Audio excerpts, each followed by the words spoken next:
Alright guys, so I know that the lighting upstairs is really, really horrible. That's actually because I took the light that has a wider bandwidth that was upstairs that I was using before down here into the basement, because the lights that I have down here are, again, those grow lights that have mostly the bluish and the reddish wavelength to them. So I brought that white light that was upstairs down here to get better lighting, and as it got cooler, colder, very, very cold, below single digits, I moved most of what I was doing for projects upstairs, and unfortunately now I don't have that white light up there. All I have is the grow lights for the microgreens that project those blue and red bands, so I apologize for that. So I thought I'd bring the arrows down here into the basement where the good light is, so you can at least see the final project. So if you watch the rest of the video, you'll see, and this will be pushed in a little bit more. I'm just not quite done with it yet, so I wanted to leave it out a little bit. But this is a field point onto a foreshaft. These are all refurbished arrows again from a couple years ago. This is one of the ones that has a little bit of the primitive glue on there. Not a big deal. It looks worse than it is. You can't feel it, and it doesn't really weigh the arrow down at all. Here's another one. The foreshaft is a little bit deeper. This one's a little bit closer to being finished. I just need to trim it a little bit more. Double bound because I started to get a split in here. Again, these are several years old, and these are my field points, so these are just for having fun, stump shooting, things like that. Not super overly concerned about it. This one looks like it has a wobble to it, but it doesn't. It has a little bit, and then it corrects itself, and it's so close to the tip. I didn't even bother with it too much. It shoots just fine, trust me. See, there's another spot that looks like it has a wobble to it, and it's just that node comes up a little bit. It shoots just fine, though. You'll see when it gets warmer, I'll take these outside. And I'm actually going to make some whistling arrows here pretty soon. Anyway, just thought I'd get a little bit of footage here. This is a new vise. I just got this today, actually. It's the cheapest one I could find on Amazon. 25 bucks. But I got the covers on so you can't see, but it's got a little anvil here. It swivels so I can move it around a little bit. This will making my arrows much easier, and I think what this will allow me to do also is I'll be able to do a video on how I fletch these. I couldn't really do it before. I apologize. It's just I can't film it while my hands are all in the way, when I'm having to hold these while I'm tying the knots on, while I'm trying to keep the fletching straight. I get in the way, and you can't see around my giant gorilla hands, so wasn't able to make that happen. But this vise should help a lot because I'll be able to have it in there and stay out of my own way a little bit. So anyway, hope everyone is doing awesome. This 2022 is going to be an awesome year for the channel. Got a lot of ideas. I'm feeling really, really good and healthy this year. So stay tuned.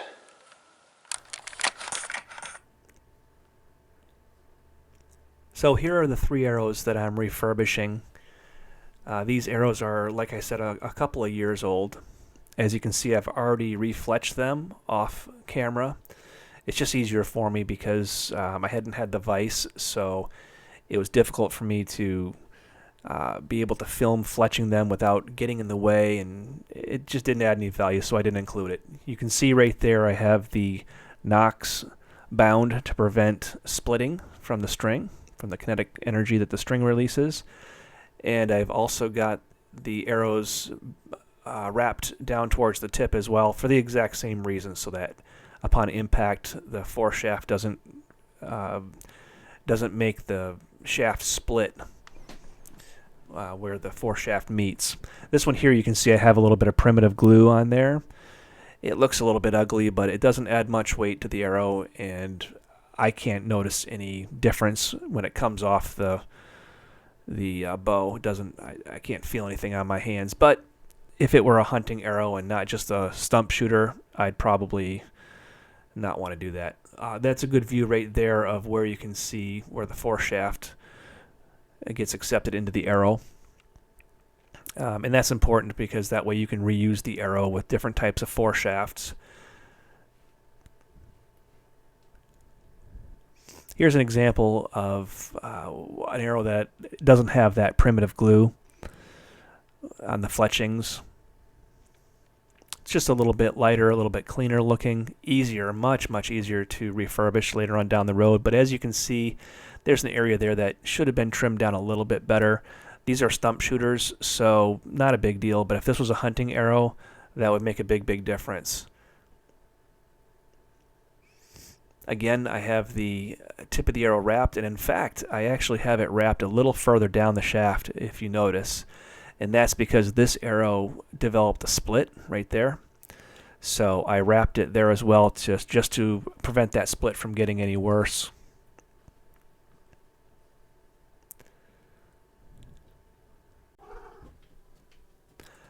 So the next step in this process is going to be making the foreshafts. And in this case, I'm going to make one very similar to what you see right here. It's just going to be a field point for stump shooting.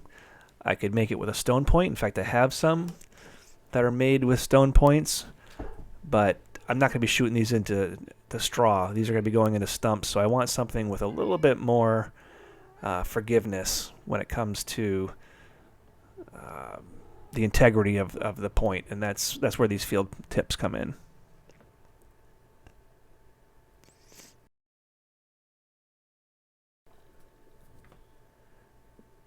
So I'll be starting with this arrow here. Eastern tooth fletch. That's the style of fletching that I'm using.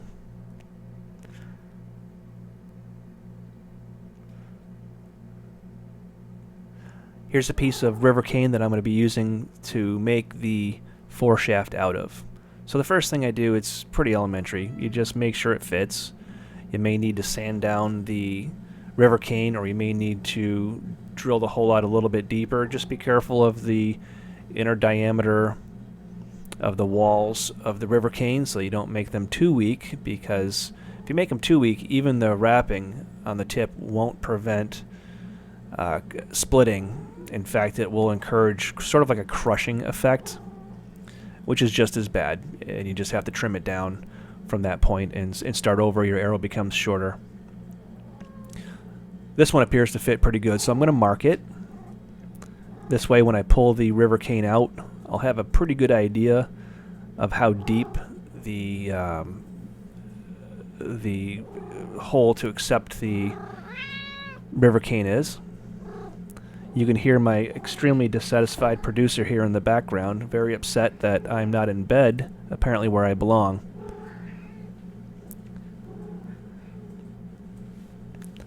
So I'll just double check that, push it in a little bit further, and in this case it looks like it fits pretty good. I'll make one more mark because it looks like it went in just a little bit further. Just like anything else, measure twice, cut once. River cane is not native in my area, so I put a pretty high value on it anytime I use it.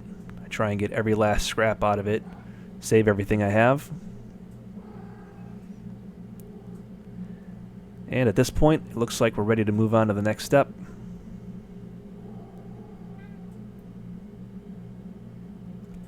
There you can see it marked. You can see the big difference. Good thing I measured twice.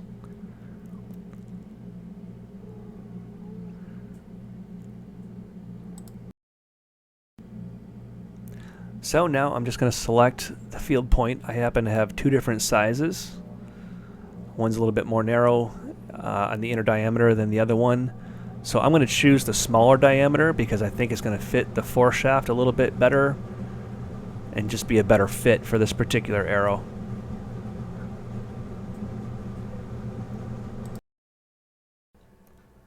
So now that everything's measured, I'm just going to take the field point, make sure it fits nice and smooth on the end there, which it does. If it didn't, I would just trim up the river cane a little bit so that it was a smoother fit. Now I'm going to move on to measuring the foreshaft. So we measured how deep it set into the river cane arrow, and now I'm just going to add a little bit to account for the space inside the field point that the river cane will take up, the extra amount. So I'll line it up to that secondary mark. I'll add a little bit, mark it off, and that's where we'll cut it. It's It's probably going to be a little bit long, but I'd rather have the field point on the foreshaft a little bit longer than a little bit too short. It puts less stress on the arrow that way, especially if you have your arrow set up so that that foreshaft rests on the inside of a node on the inside of the arrow. That's ideally how you'd want it. So I'm just going to saw that off.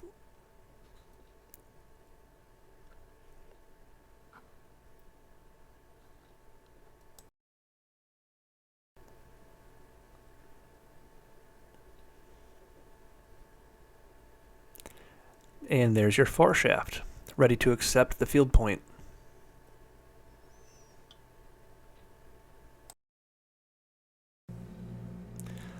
So what we'll go ahead and do now is we'll take the foreshaft, just make sure everything fits smoothly still. It should, nothing's changed. Make sure that there's enough of the foreshaft extended to accept the field point, which in this case it looks like it's just about perfect. Should be just long enough to shape a little bit to fit the taper of the field point and accept the primitive glue and work out just fine. So we'll go ahead and take the X-Acto knife, just trim this down a little bit so it fits a little bit better into the taper of the field point. And it really doesn't have to be perfect because you actually want a little bit of free space in there because that's going to be taken up by the primitive glue, the pine pitch glue that we're going to use to adhere this to the foreshaft. So you do want to leave a little bit of space in there. But it's a lot easier to take more off than it is to put it back on. So as you can see, I'm going pretty slow, making sure I've got nice, even cuts so that I don't have any deep dives or any dips. I start by going down the top part of the foreshaft, and then I'll actually move up and do the very tip as a second pass. And you can see that's what I'm doing right now.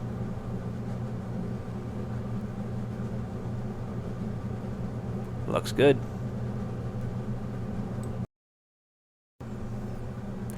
So I'm going to just keep repeating the process, working slowly, taking little bits of wood off little by little until I have the desired shape that I'm looking for.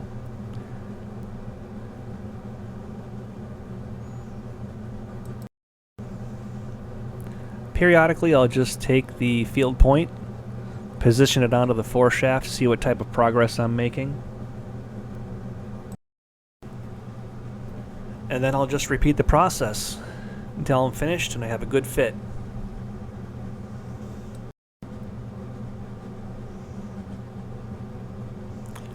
So it looks like we've achieved the fit that we're looking for.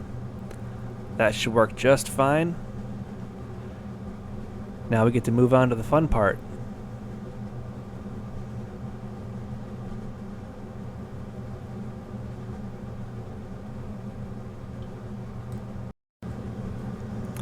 For the next step, I'm going to need a candle. That's what I'm going to use to heat up my primitive glue with. And of course, you'll need your glue.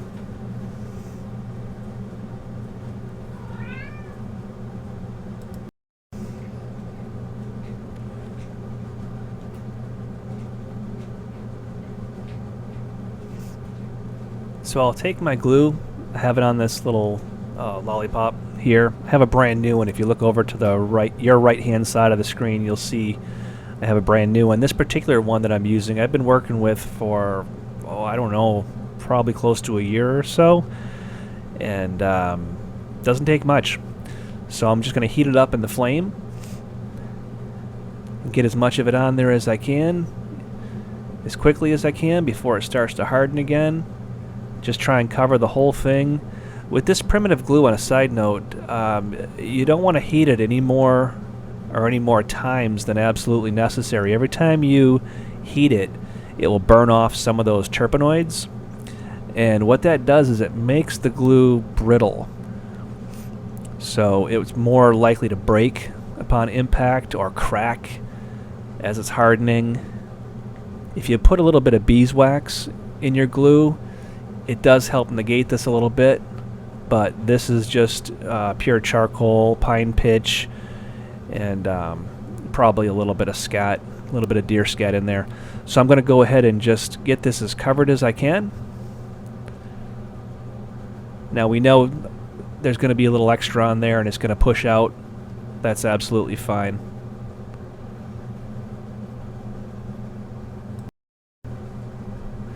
Once the tapered side of the foreshaft has a nice generous amount of primitive glue on there, or any type of glue, whatever you're using, go ahead and mate it with the field point. You can use a pair of pliers. In fact, I oftentimes do, especially when it comes time to heating it up a little bit and repositioning it. As the glue starts to cool, I usually just work it like putty into the cracks and kind of smooth it down. Right now, the field point's probably getting a little bit hot, so a pair of pliers would come in handy. And be careful, because sometimes the glue, if it's not cool enough, when you start to work it like putty into the cracks and smooth it out so it's not as rough, can be a little bit hot on the hands. Right there you saw me, I'm just making sure that it's straight, making sure that it's true.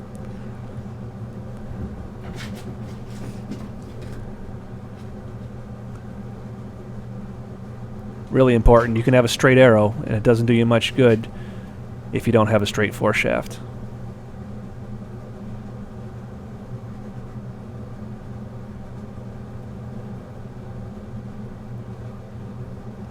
And just keep repeating that process until you have it as straight as you can. Right there, what you saw me doing was melting off a little bit of glue. I had a little bit of too much glue on there, so I got it hot and let it drip onto the plate. But again, you don't want to heat it up any more than you have to, because it becomes more and more brittle as you do so. So it's sort of a trade-off.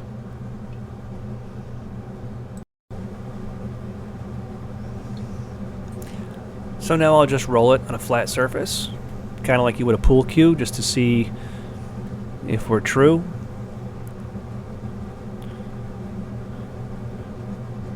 This one looks as though it's pretty good.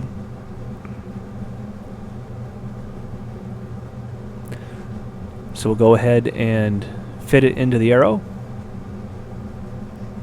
You'll see a little bit of gap there, but that's just because I'm not quite ready to push it all the way in. I may want to trim the tip of that arrow a little bit, and also I may want to let that field point really adhere to the shaft with the glue before I commit to really putting that foreshaft all the way in, because if I were to try and take that out now, it would probably not hold very well because the glue's not completely set.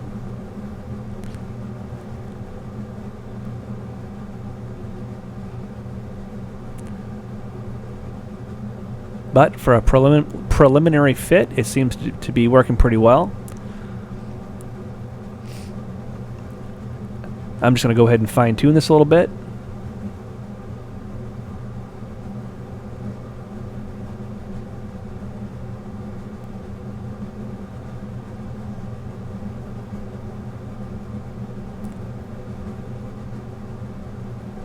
Just getting that glue hot.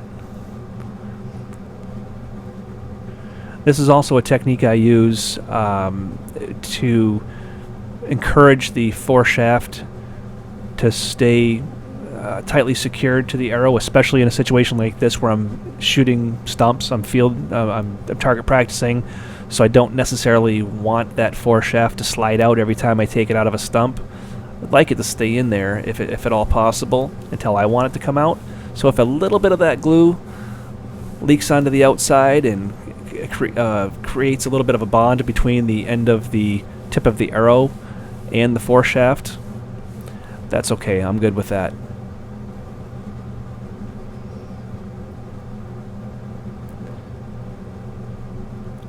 So right there, I'm trying to push that edge down a little bit. Again, you could be a little bit more picky if these were hunting arrows, but they're not, so I'm happy. Well guys, thanks for watching. I hope you enjoyed the video. I know that we Really spent most of this video talking about the foreshafts and a little bit about refurbishing the arrows, but I'll have more videos coming out soon, start to finish, on how I make the arrows, how I fletch them, straighten them, wrap them, you know, the whole process, cradle to grave. So until next time, everybody, take care. I hope you're doing well, and I'll see you next time.